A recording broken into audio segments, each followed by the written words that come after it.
이 시간 오늘 우리에게 주시는 말씀 함께 봉독하도록 하겠습니다. 오늘 말씀은 로마서 3장 19절에서 20절 말씀입니다. 우리 다 함께 일어나셔서 같이 봉독하도록 하겠습니다.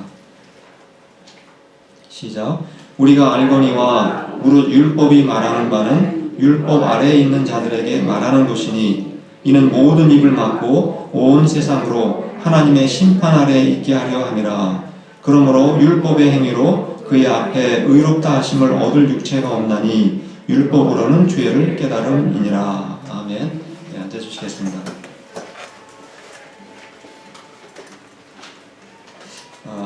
요즘은 인터넷을 통해서 개인정보를 아주 쉽게 찾아낼 수가 있는 그러한 시대를 우리가 살아가고 있습니다.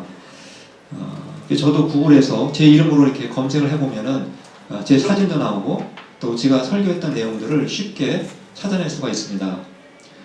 또 한국에서 어떤 사람이 저를 애타게 찾았는데 인터넷으로 제 이름을 찾아보니까 저희 교회 홈페이지가 나오게 돼가지고 또 제 전화번호를 확인해서 저에게 연락을 했던 그런 경험도 있습니다. 얼마 전에 TV 한 프로그램에서 유명 정치인이 왜 자신이 정치를 그만두게 되었는지 그 이유를 설명하는 그러한 장면을 제가 본 기억이 있습니다. 그분이 인터넷 구글을 통해서 자신의 이름을 입력해보고 검색을 해보았다고 합니다. 그랬더니 자신의 그 10년 동안의 자기 얼굴을 찍은 사진들이 수백 장 인터넷에 나와 있더라는 것입니다.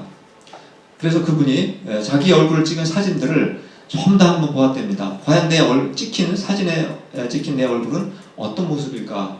그렇게 한번 구글로 검색을 해보았더니 거의 대부분이 아주 고통스러워하는 그러한 사진밖에 없더라는 것입니다. 행복해 보이는 사진은 한 장도 발견할 수가 없었다고 합니다.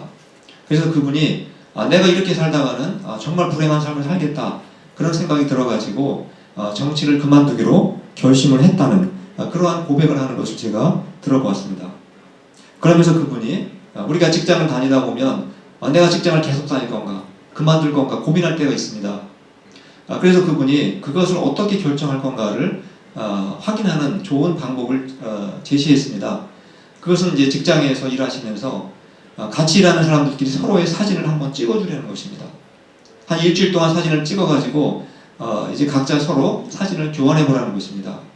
그 사진을 이제 보면서 내 얼굴이 찍힌 사진을 보면서 대부분 행복한 얼굴을 하고 있다면 그 직장을 계속 다니라는 것입니다.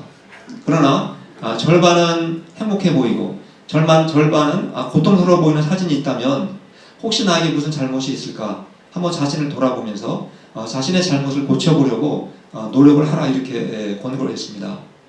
그러나 이제 사진을 보았더니 대부분 고통스러운 사진밖에 없더라. 그런 얼굴 표정을 짓는 것밖에 없더라. 만약에 그렇다면은 그 직장을 당장 그만두라고 다른 직장을 찾아보라고 이렇게 권면을 했습니다.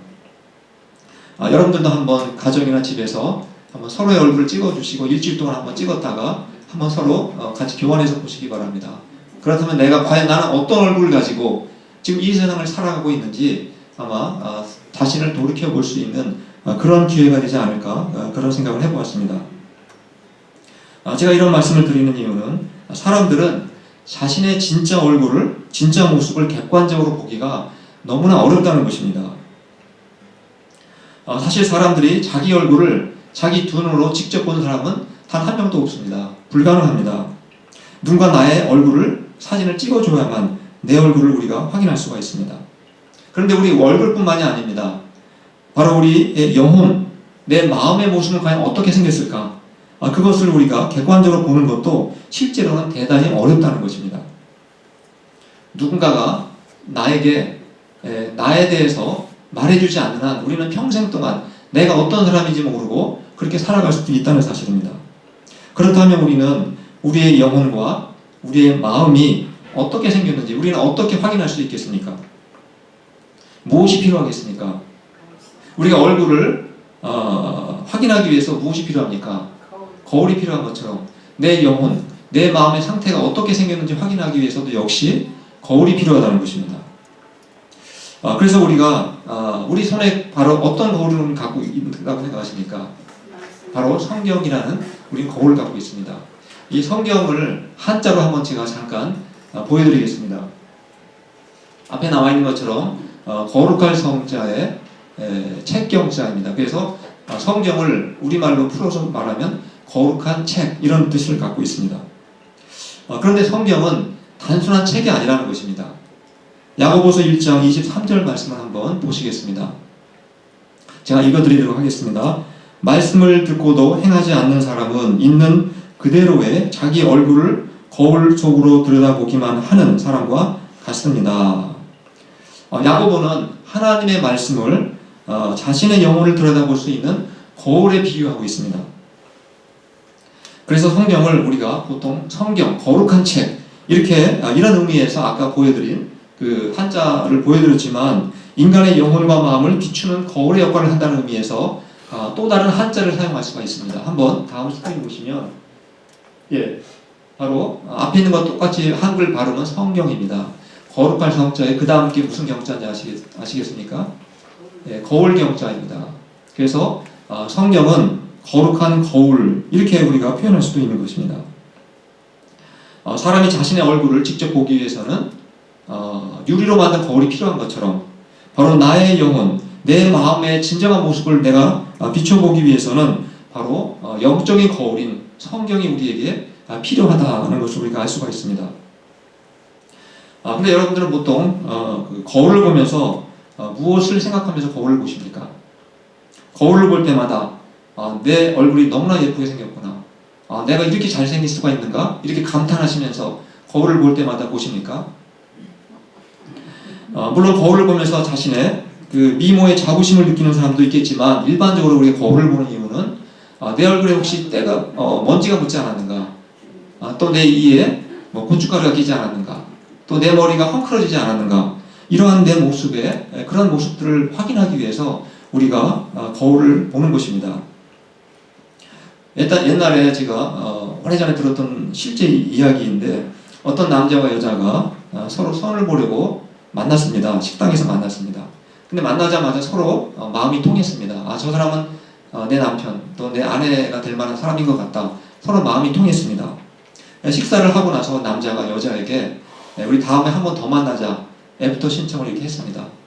그랬는데 그 여자가 그 남자 분이 마음에 들어 했던 것 같은데도 불구하고 그 요청을 들어주지 않았습니다. 나중에 알아보니까 여자분이 그 남자의 그 이빨에 고춧가루가 낀 것을 보고 갑자기 정이 떨어져가지고 만나지 않게 되었다는 것입니다. 실제로 있었던 일이기도 합니다.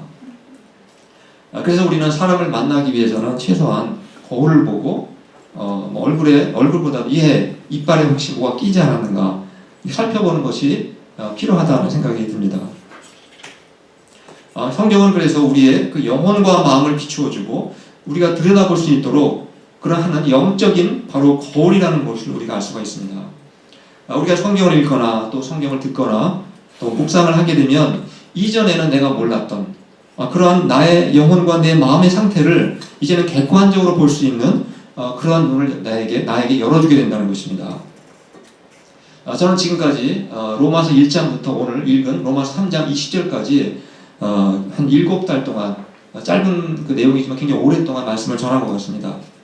이렇게 7달 동안 설교를 하면서 제가 한 일은 무엇인 것 같습니까?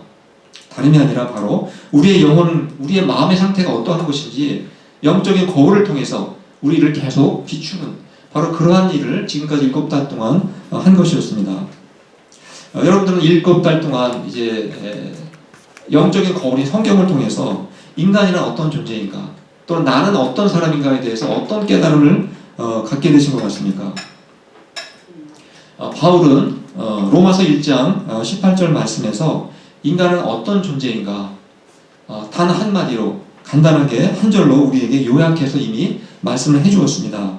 로마서 1장 18절 말씀을 제가 한번 읽어드리도록 하겠습니다. 하나님의 진노가 불의로 진리를 막는 사람들의 모든 경건하지 않음과 불의에 대하여 하늘로부터 나타나나니. 바울은 인간이란 죄로 말미암아 하나님의 진노를 받아서 멸망을 당할 수밖에 없는 절망적인 존재다, 이렇게 인간을 정의하고 있는 것입니다. 이러한 사실이 바로 우리가 영적인 거울인 성경을 보면서 반드시 깨달아야만 하는 나의 진짜 모습이라는 것입니다.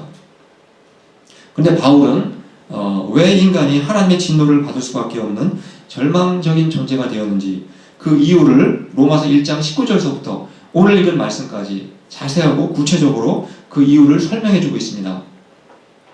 바울이 첫 번째로 지적한 내용은 인간은 자연과 우주 만물을 보면서 하나님이 창조주라는 이 진리를 알 수 있음에도 불구하고 하나님을 인정하지 않고 하나님을 예배하지 않는 죄를 짓고 있다, 이렇게 말씀하고 있습니다. 저는 셀폰으로 이렇게 아이폰을 계속해서 몇 년 동안 사용하고 있습니다. 사람들은 이렇게 아이폰을 보면서 어떤 생각을 하는 것 같습니까? 이 아이폰을 처음 만들었던 스티브 잡스를 생각할 때가 있습니다. 그리고 이 아이폰을 만든 애플 회사를 생각하면서 그 회사를 칭찬하고, 또 어떤 사람은 스티브 잡스를 찬양하기까지 합니다. 또 우리가 성능이 아주 좋은 컴퓨터를 앞에 놓고 우리는 그 컴퓨터를 만든 빌 게이츠를 생각합니다. 그리고 빌 게이츠를 칭찬하고 또 그 마이크로소프트 회사를 찬양하는 그런 일까지 하기도 합니다. 그런데 많은 사람들은 하나님께서 아이폰이나 컴퓨터보다 훨씬 대단하고 놀라운 이 우주 만물을 보면서도 하나님을 기억하거나 하나님을 찬양하거나 하나님을 예배하지 않는다는 사실입니다. 오히려 하나님이 없다라고 하나님을 부인하거나 아니면 하나님이 아닌 우상을 만들어서 섬기는 그러한 죄까지 더하게 되었다는 것입니다.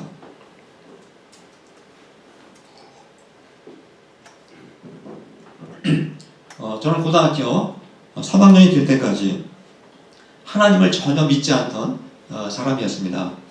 근데 어느 날 제가 이제 성경이라고 하는 이 영적인 거울을 보면서 하나님의 세상을 창조하셨구나, 이러한 진리를 깨닫게 되었습니다. 그리고 나서 바로 이제 하나님을 예배하는 일은 너무나 당연하다, 하나님을 예배하는 일을 결코 한 번도 중단할 수가 없었습니다. 두 번째로 하나님은 모든 인간에게 양심이라고 하는 법을 주셨다는 것입니다. 그래서 인간은 무엇이 선이고 무엇이 악인지 도덕적인 감각을 누구나 다 가지고 있습니다. 그래서 비록 하나님을 믿지 않는 사람이라 할지라도 양심을 가지고 있기 때문에 부모를 공경하는 것이 마땅하다, 당연하다, 누구나 다 그것은 깨닫고 있습니다. 또 하나님을 믿지 않는 사람이라 할지라도 양심을 가지고 있기 때문에 살인하고 도둑질하고 거짓말하는 것은 당연히 죄다, 이렇게 누구나 판단을 할 줄 알게 됩니다. 여러분, 이 지구상에 있는 나라 중에서 살인과 그리고 도둑질과 거짓말을 한 사람에게 벌을 내리지 않고 상을 주는 나라를 그런 나라가 있다고 생각하십니까? 단 한 나라도 그러한 죄를 지은 사람에게 상을 주는 나라는 결코 없습니다. 그것이 죄라는 것은 누구나 다 알고 있기 때문입니다. 그런데 문제는 인간의 양심이 완벽하지 않다는 것입니다. 예를 들어서 어떤 나라에서는 한 남자가 여러 명의 여자와 같이 결혼을 해도 전혀 죄라고 느끼지 않습니다. 양심의 가책을 전혀 갖지 않습니다. 그것은 그만큼 그들은 구분에 있어서만큼은 양심의 가책을 느끼지 못한다는 것입니다. 그래서 하나님께서는 유대인들에게 양심 이외에 더 구체적으로 선과 악을 판단할 수 있도록, 무엇이 죄인지 무엇이 악인지를 깨달을 수 있도록 율법을 더해 주셨다는 것입니다. 그리고 율법의 핵심은 무엇이라고 했습니까? 10계명이라고 했습니다. 10가지 계명으로 우리가 율법의 내용을 확인할 수가 있습니다. 저는 잠깐 이 시간에 양심과 율법의 관계를 비유를 통해서 잠깐 설명해 드리도록 하겠습니다. 우리가 보통 몸이 아프게 되면 병원에 가게 됩니다. 그리고 의사로 하여금 의사가 진찰을 하게 됩니다. 그런데 의사가 외관상으로 보면 환자의 병이 무엇인지 정확하게 파악을 못할 때가 있습니다. 그럴 때는 보통 엑스레이를 찍음으로 인해서 내 병이 원인이 무엇인지를 밝혀낼 때가 있습니다. 그러나 또 엑스레이를 아무리 찍어도 병의 원인을 찾지 못할 때도 있습니다. 그럴 때는 어떻게 합니까? CT나 아니면 마지막으로는 MRI를 찍어서 병의 원인이 무엇인지를 찾아내게 됩니다. 그래서 엑스레이로는 확인하지 못했던 병도 이 MRI를 통해서는 대부분의 원인을 찾아낼 수가 있게 됩니다. 바로 인간의 그 양심이라는 것은 바로 죄를 분별할 수 있는 바로 엑스레이와 같은 기능을 한다는 것입니다. 그러나 우리의 양심도 완벽하지 않기 때문에 내가 지은 행동, 내가 말하는 말이 과연 100% 잘못된 것인지 아닌지를 정확하게 파악하지 못할 때가 있다는 것입니다. 그래서 하나님께서는 양심의 엑스레이로는 확인할 수 없는 그러한 죄들을 확인할 수 있게 하기 위해서 바로 MRI라고 하는 율법을 우리에게 주셔서 선과 악에 대한 확실한 기준이 무엇인지 우리로 하여금 깨닫게 해주셨다는 것입니다. 그래서 우리는 다시 한번 전체적으로 정리하자면 성경은 바로 우리의 영혼과 마음이 더러운지 깨끗한지 비추어주는 영적인 거울이면서 동시에 나의 말과 행동이 잘못됐는지 선한 것인지 죄인지 아닌지를 분별할 수 있도록 깨닫게 해주는 MRI와 같은 역할을 한다. 그렇게 우리가 볼 수가 있게 됩니다. 근데 여러분, 엑스레이나 또 MRI는 병을 고치는 기구입니까? 아니면 병을 검사하는 기구입니까? 만약에 엑스레이를 찍을 때 우리 병이 조금 낫게 된다면 우리는 날마다 병원에 가서 엑스레이만 찍을 것입니다. 그러나 우리가 엑스레이를 계속해서 찍게 되면 방사능에 오염이 되어가지고 또 다른 병을 얻게 될 것입니다. 즉 엑스레이나 이 MRI는 병을 고치는 도구가 아니라 바로 단지 병이 있는지 없는지 조사하고 검사하는 그러한 도구라는 것을 우리가 알고 있습니다. 마찬가지로 우리가 성경을 정말 MRI와 같은 이 성경을 진지하게 읽고 정말 정직한 마음으로 성경을 읽게 되면 우리가 그 이전에는 죄라고 생각하지 않았던 행동들이 다 죄라는 사실을 깨달을 때가 많다는 것입니다. 가장 대표적인 예가 무엇이겠습니까? 내가 성경을 알기 전에는 하나님을 예배하지 않는 것이 죄라는 사실을 전혀 깨닫지 못하고 살아갑니다. 전혀 양심의 가책을 느끼지 않고 우리는 태평하게 살아갑니다. 그러나 내가 성경을 읽어가면서 창조주 하나님을 알게 되면 그동안 내가 하나님을 예배하지 않았던 것이 얼마나 큰 죄인지를 비로소 깨닫게 된다는 사실입니다. 또 우리가 성경을 알기 전에는 나와 코드가 맞지 않는 사람, 나와 성격이 맞지 않는 사람은 내가 멀리하게 되고 그리고 또 마음으로 싫어하게 되고 또 내가 미워한다 할지라도 그게 크다란 죄라고 생각하지 않고 우리는 살아갔었습니다. 그러나 우리가 성경을 읽게 되면 성경을 통해서 남을 미워하는 것도 살인죄와 똑같은 죄라는 사실을 비로소 우리가 그때 깨닫게 된다는 사실입니다. 그래서 우리는 내 나름대로 내가 아무리 선하고 내가 아무리 착하게 살았다 할지라도 정말 진지하게 성경을 읽게 되면 누구나 하나님 앞에서 입을 열 수 없게 된다는 것입니다. 이것을 영어로 하면 어떻게 표현할 수 있겠습니까? 하나님 앞에서 우리는 shut up 할 수밖에 없다는 것입니다. 우리 입을 열 수가 없다는 것입니다. 그 말씀이 바로 로마서 3장 19절에서 우리에게 하시는 말씀입니다. 우리 같이 한번 읽어보도록 하겠습니다. 시작. 우리가 알거니와 무릇 율법이 말하는 바는 율법 아래에 있는 자들에게 말하는 것이니 이는 모든 입을 막고 온 세상으로 하나님의 심판 아래에 있게 하려 함이라. 정말 누구나 정직한 마음으로 솔직한 마음으로 내가 성경을 진지하게 읽게 되면 정말 나는 하나님 앞에서 입을 열 수 없는 죄인이라는 사실을 깨닫게 된다는 것입니다.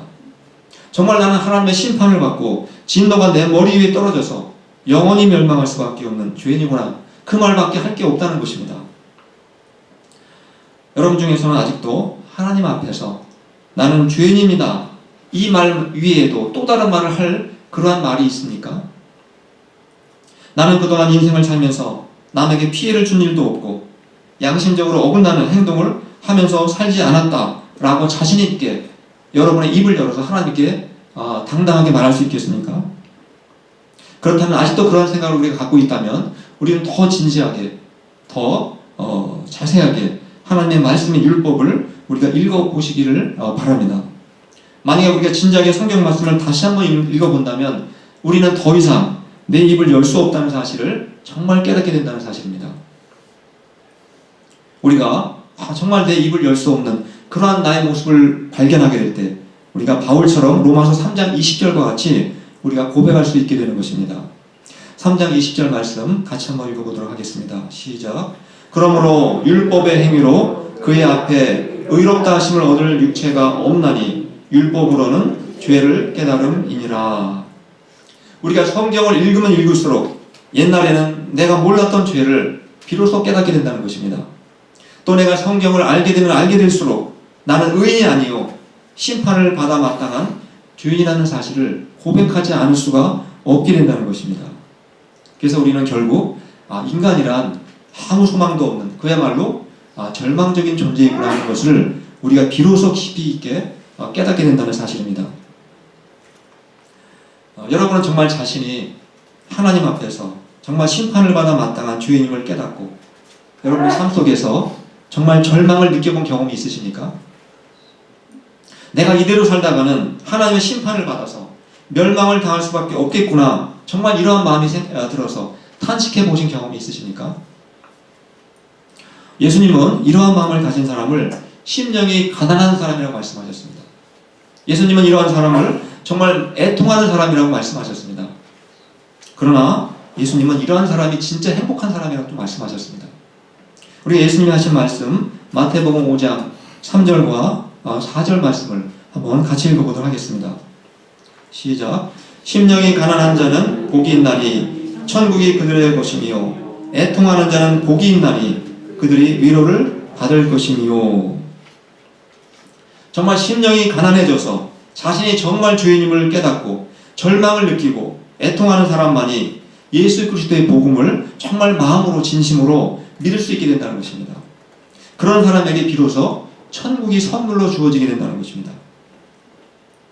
그래서 우리는 성경이라고 하는 이 거울을 보면서 자신이 절망적인 존재라는 것을 깨닫고, 또 성경이라는 MRI를 통해서 자신이 절망적인 죄인임을 깨닫는 사람, 그런 사람이 정말로 예수님의 말씀처럼 행복한 사람이요 복 있는 사람이라는 것을 우리가 알 수가 있게 됩니다. 바로 그러한 사람에게 비로소 예수 그리스도의 복음이 진짜 굿뉴스로 다가오게 되는 것입니다. 정말 복음이 좋은 소식으로 그들에게 느껴지게 되는 것입니다. 오늘도 우리 가족과 우리 주변의 친척과 또 우리 이웃들 중에는 자신들이 정말 절망적인 죄인이라는 사실을 전혀 깨닫지 못하고 오늘도 태평스럽게 하루하루를 보내는 영혼들이 얼마나 많습니까? 그들은 자신들의 영원한 운명을 모르고 있기 때문에 전혀 절망하지 않습니다. 전혀 탄식하지도 않고 애통해하지도 않습니다. 그래서 먼저 우리가 죄인임을 깨달은 우리들이, 먼저 십자가의 복음을 깨달은 우리들이 바로 그들을 위해서 우리가 대신 탄식할 수 있어야 하는 것입니다. 그들을 위해서 우리가 대신 통곡하면서 눈물을 흘릴 수 있어야만 되는 것입니다. 그래야만 하나님께서 우리의 그러한 기도를 들으시고 우리 주변에 아직도 주님을 알지 못하는 영혼들이 이제 비로소 애통하면서 회개하면서 예수님께로 돌아올 수가 있게 되는 것입니다. 저는 앞으로도 우리가 성경이라는 거울을 통해서 우리의 마음과 영혼을 계속 비추며 살아갈 수 있기를 바랍니다. 또 우리가 비록 예수님을 믿게 되었지만 그러나 여전히 우리는 성경이라고 하는 이 MRI를 통해서 나의 말과 행동이 선한지 악한지 우리는 항상 분별하면서 살아야만 합니다. 그리고 이제는 단지 우리가 죄를 깨닫는 것만으로 그치는 것이 아니라 예수 그리스도의 복음의 능력을 깨닫고 이제는 죄와 싸워 승리하면서 거룩한 성도로 그렇게 살아갈 수 있기를 축원합니다. 이 시간 우리 찬송 부르신 후에 잠시 기도하는 시간 갖도록 하겠습니다.